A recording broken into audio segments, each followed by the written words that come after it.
반갑습니다. 중로부 친구들. 4월 5일 화요일 하나님 말씀을 묵상하는 자리 가운데 나오신 모든 주의 자녀 여러분들 한 분 한 분을 주님의 이름으로 환영하고 축복하고 또 사랑합니다. 전도사님 오늘 멍청이 안경을 쓰고 왔어요. 전도사님은 이거를 멍청이 안경이라고 부르는데 평상시에 전도사님은 그 뿔테에 쓰고 다닐 때도 렌즈를 끼고 있습니다. 전도사님 안경을 좋아해서 렌즈를 껴도 안경을 끼는데 이건 도수가 있는 안경이어서 막 이제 굴곡도 있고 그렇습니다. 그래서 바깥에 나갈 때 잘 안 쓰거든. 이게 무거워가지고. 근데 내가 렌즈를 가지고 나왔는 줄 알았는데 이게 안 가지고 나왔더라고요. 그래서 어쩔 수 없이 이 안경을 끼고 여러분이랑 잠깐 이렇게 이야기를 하게 됐습니다. 근데 내가 외모를 막 그렇게 막 단장하는 사람은 아니어서 큰 그런 건 없는데 놀리던 친구가 있더라고. 그래서 놀리지 말아달라고 얘기하는 거예요. 어쨌든 오늘 말씀 본문은, 오늘 함께 볼 본문은 요한복음 15장 18절로 27절 말씀인데 같이 기도하고 시작했으면 좋겠습니다. 오늘은 여러분이 혼자 기도해 보세요. 나는 여러분의 기도와 그리고 우리의 모임을 위해서, 이 시간을 위해서 나도 기도할 테니 여러분 지금 한 짧게 10초 15초 정도 여러분의 목소리와 진심을 담아 기도했으면 좋겠습니다. 기도합니다.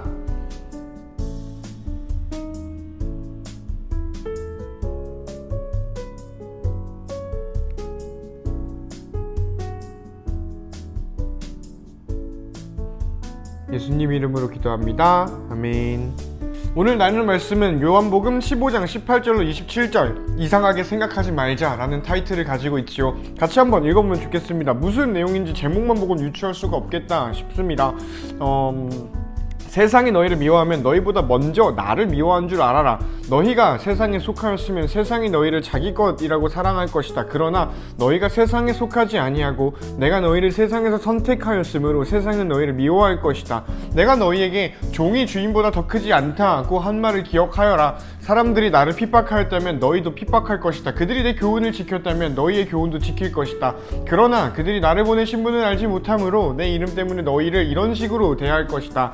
내가 와서 그들에게 말하지 않았더라면 그들에게는 죄가 없었을 것이다. 그러나 지금은 그들이 자기들이 지은 죄에 대하여 핑계할 수 없게 되었다. 나를 미워하는 사람은 내 아버지도 미워한다. 내가 아무도 하지 않는 일을 그들 가운데서 행하지 않았다면 그들에겐 죄가 없었을 것이다. 그러나 이제 그들이 내가 한 일을 보고서도 나와 내 아버지를 미워하였다. 이렇게 된 것은 율법에 기록된 대로 그들은 이유 없이 나를 미워했다 라는 말씀을 성취되기 위해서이다. 내가 너희에게 보낼 보혜사 곧 아버지께로부터 오는 진리의 성령이 오시면 그가 나에 관해 증언할 것이다. 그리고 너희도 처음부터 나와 함께 있었으므로 나를 증언해야 할 것이다. 아멘. 이런 말씀입니다. 증언이라는 말, 보혜사, 진리의 성령이라는 말로 컨클루스가 됐는데, 결론이 났는데, 이 위에는 예수님이 제자들한테 세상이 너희를 미워할 거야, 그게 맞는 거야 라고 좀 섬뜩한 이야기를 해주시는 장면입니다. 여러분이 다시 한번 읽어보고 묵상해보고 질문해보고 곰곰이 씹어보고서 같이 나눔을 해보면 좋겠다 싶습니다. 시작! 여러분은 오늘 본문을 보면서 어디가 좀 눈길이 가고 어디에 마음이 가고 했나요? 혹은 물음표가 달릴 것도 있겠다 싶습니다. 왜냐면은 어제 큐티를 안 하고 또 요한복음 15장 전체 그리고 15장에 들어가 있는 이 큰 맥락을 알지 못하면은 오늘 본문은 조금 뜬금없는 이야기처럼 들릴 수 있기 때문이지요. 그래도 오늘 본문에 좀 나와 있는 내용이 전부이니까 한번 봅시다. 예수님께서 말씀을 하시죠. 세상이 너희를 미워할 거야. 세상이 너희를 미워할 거야. 근데 너희를 미워하는 게 아니야. 너희보다 먼저 나를 미워한 거고 나를 미워하다 보니까 너네를 미워한 거야. 이런 말씀입니다. 결론은 세상이 너희를 미워할 거야. 왜냐면 너네가 그리스도인이기 때문에 세상은 너희를 여기 써있을 겁니다. 핍박할 거고 너희를 미워할 거고 이런 식으로 대할 것이고 뭐 미워할 거고 뭐 이런 말씀이 있습니다. 왜냐면 세상은 하나님을 사랑하지 않고 예수님을 미워하기 때문에 그 하나님을 믿는 그리스도인들을 미워한다, 박해할 거다, 죽일 거다, 너네를 괴롭힐 거다 라고 예수님께서 말씀을 하시는 것이죠. 그러면서 이 의미가 무엇일까? 예수님은 제자들에게 약간 야 니네 고통받을 준비해, 고난받을 준비해 라는 좀 즐겁지 않은 이야기를 해주시고 계십니다. 그런 내용임을 우리가 근데 읽어보면 알죠. 읽어보면 아는데 전도사님은 이 본문을 잘 오늘로 풀어내려면 일단 이 본문이 1세기 이 당시 예수님이 살았던 당시에 있었던 이야기라는 걸 먼저 아는 게 참 중요하다 싶어요. 뭐 너무 당연한 이야기잖아. 이거는 2022년을 살고 있는 너와 나에게 주시는 말씀이지만 이거를 첫 번째로 받아보는 그 사람들은 오늘을 살아가는 사람들이 아니라 1세기에 예수님이랑 같이 있었던 그 사람들이겠다 싶습니다. 혹은 예수님이 돌아가시고 나서 얼마 안 된 초대교회를 지내고 있는 그 사람들이지요. 이 유대 팔레스타인 지역, 예루살렘과 그 이스라엘이 있었던 그 고대 근동의 땅, 고대 중동의 땅은 어디가 통치를 하고 있었는지 혹시 알고 있나요? 1세기에 말이지요. 1세기에 로마라는 그 거대한 제국이 이 나라를, 이 지역을 다 장악하고 있었습니다. 그리스 전역을 로마가 이렇게 장악을 하고 있었지요. 그래서 여러분 헬레니즘 이런 이야기를 들어봤을 겁니다. 그 시대가 이 시대예요. 그러니 이 로마는 태양신을 숭배를 했고요. 근데 그 태양신이 곧 로마의 황제다라는 이야기를 했어요. 그래서 로마의 황제는 이 하나님의 아들, 그 하늘의 아들이라는 칭호를 가지고 있는 그런 신적 존재였습니다. 그래서 로마는 이 황제를 숭배하는 사람들이었는데, 그러다 보니 예수 그리스도가 왕입니다, 메시아입니다, 하나님의 아들입니다 라고 말하는 거는 이거를 박해해야 되는 게 로마의 어떤 사정이었던 거지요. 로마가 봤을 때는 이 그리스도교가, 이 기독교가 이단이었기 때문이야. 그래서 그런 맥락에서 너네가 예수님 믿고 하나님 믿는다는 이유만으로 박해받고 미움받을 거야 라는 말씀이 있었다라는 거지요. 그러니 정리가 필요하지요. 1세기에 요한복음 15장이 포함되어 있는 요한복음을 받아보는 사람들은 너네 박해받을 준비해, 너네 예수님을 믿는다는 그 하나만으로 박해받을 거야 라는 이야기를 듣고 있는데, 그거는 얘네가 뭘 잘못해서가 아니라 그냥 그때 당시가 로마 제국이 다스리다 보니 이 기독교가 설 자리가 없었기 때문에 핍박을 받는다라는 거였지요. 다른 말로 하면 존재 자체로, 존재 이유로 이 사람들은 아무것도 하지 않았는데 예수님 믿고 하나님 믿는다는 그 이유 하나만으로 고난받고 핍박받는 사람들이었다라는 겁니다. 전도사님이 이런 이야기를 풀어놓고 늘어놓은 이유는 뭐냐면은 오늘날의 상황과는 완전히 다른 상황이기 때문이야. 그래서 이 본문을 그대로 오늘날로 가져오는 건 틀린 일이겠다 싶어요.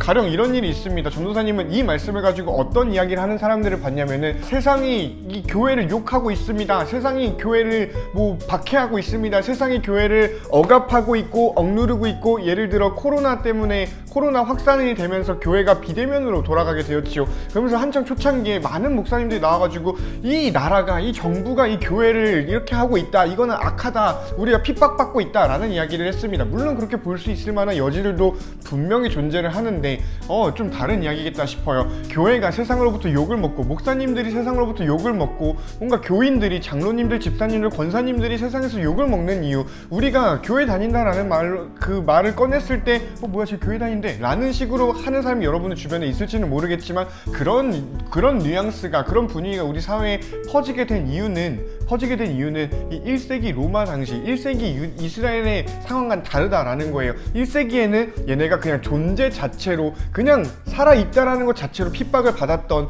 그런 상황이었고요. 지금 우리가 핍박을 받고 욕을 먹는 거는 우리의 존재 자체가 아닙니다. 실제로 교회가 나쁜 짓을 많이 했기 때문이에요. 교회가 이유 없이 미움을 받는 것이 아니다 라는 것이지요.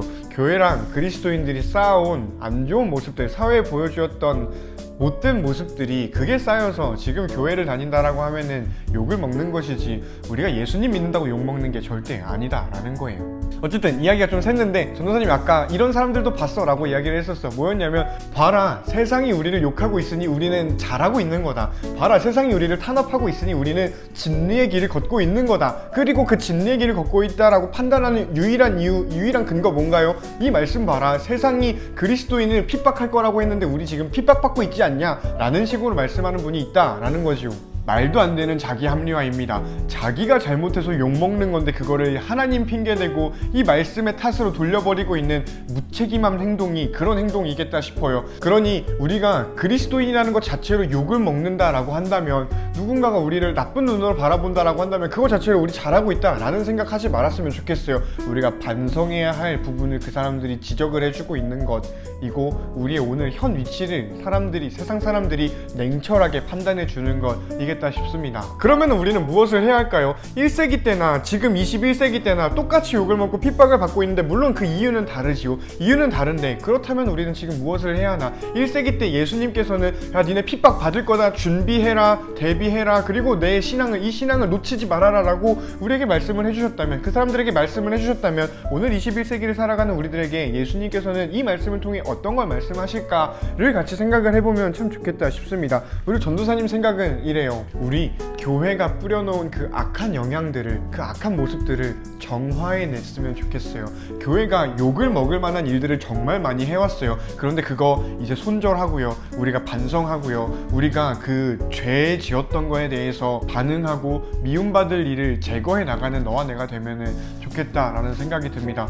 선한 영향을 세상에 흘려보내자라는 거예요. 왜냐하면 오늘 본문에는 이런 말씀이 있어요. 내가 너희에게 보낼 보혜사 곧 아버지께로부터 오는 진리의 성령이 오시면 그가 나에 관해 증언할 것이다. 그리고 너네도 처음부터 나랑 있었으니까 증언할 것이다 라고 하지요. 이 보혜사라는 말은 성령님을 뜻합니다. 성령님께서 이 땅에 와서 하는 일이 뭐라고 하나요? 증언하는 것, 곧 나에 관해 증언하는 것. 예수님에 관해서 증언하고, 예수님이 진짜 살아계시대, 예수님은 이런 선한 일을 하셨대, 예수님이 부활하셨대, 예수님이 소망이시래 라는 거를 증언하는 게 성령님이 하시는 일이다 라는 거지요. 그리고 우리도 그거 해야 된다라고 오늘 말씀은 이야기를 하고 있어요. 우리가 성령님과 함께 있다면 예수님을 증언하는 삶을 살아야겠다 라는 것이지요. 이런 맥락에서 나는 다시 한번 여러분한테 제안을 해봅니다. 우리가 세상에 하나님의 선하심과 예수님의 부활하심, 예수님의 소망되심을 증언하는 사람들이 됐으면 좋겠어. 그러려면 1번은 우리가 착한 일을 시작하자, 이것보다 과거를 청산해낼 필요가 있겠다 싶어요. 물론 우리가 지었던 것들은 아니야. 우리 선배 세대들이 뭔가 실수를 알게 모르게 지었던 그 실수들이 쌓여서, 또 극소수의 몇몇 그리스도인들이 했던 그 나쁜 일들이 쌓여서 만들어진 기독교에 대한 안 좋은 인식들을, 야, 기독교 그거 이상한 데 아니야? 라는 이야기를 듣고 있는 오늘 이 시대에, 아 근데 제가 다니는 교회면 다녀볼만 하겠다, 저 친구가 저렇게 착하고 선하고 영향력을 주는 친구가 교회를 다닌대, 그러면은 나도 교회 다녀볼만 하겠다, 교회가 좋은 건 아닌데 한번 궁금해진다 라는 마음을 우리 주변에 품게 해준다면, 나는 그게 예수님을 증언하는 성령님의 사역을 너네가 하는 거지 않을까. 나는 그렇게 살고 싶거든. 여러분은 어떨지 모르겠습니다. 전도사님의 오늘 묵상은 그러했는데 이 마음이 좀 같이 쉐어링 되었으면 좋겠네요. 그렇습니다. 이런 시대 속에서 교회를 다닌다라는 게 쉽지만은 않은 것들인데, 여러분 이렇게 함께 해주셔서 정말 감사하고, 그리고 내가 너네들한테 고마워하는 것을 넘어서서 예수님께서 너희들을 살리시는 것을 경험하고 여러분도 감사를 고백할 수 있기를 축복합니다. 안녕.